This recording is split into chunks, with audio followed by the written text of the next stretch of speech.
নজর রাখবো পরবর্তী সংবাদে।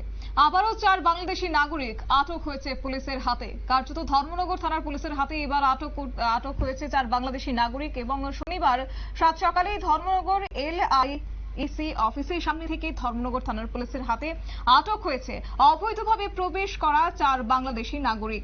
ধৃতরা হলো মোহাম্মদ হানিফ, মোহাম্মদ ইউসুফ এবং ইউসুফ আলী, পাশাপাশি পারুল বেগম এবং জেসমিন আক্তার। তাদের সকলের বাড়ি বাংলাদেশের বাগেরহাট জেলায়। তারা সকলেই দালাল মারফত অবৈধভাবে রাজ্যে প্রবেশ করেছে বলে এই মুহূর্তে খবর রয়েছে। তবে বিস্তারিত কি রয়েছে শুনুন।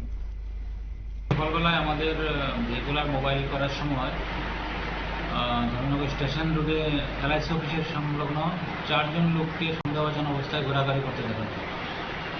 তো তাদের জিজ্ঞাসাবাদে জানতে পারা যায় তারা বাংলাদেশি নাগরিক।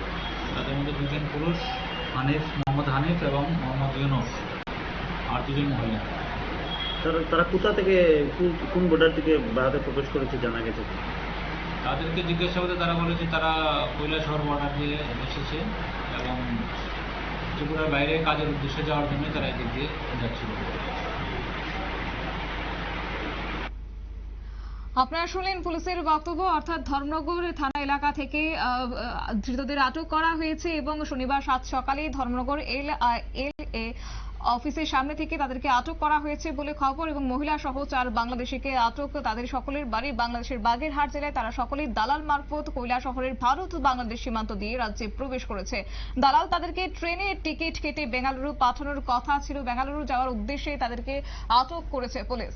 নিয়ে নিচ্ছে ছোট্ট একটি বিজ্ঞাপন বিরতির সঙ্গে থাকুন।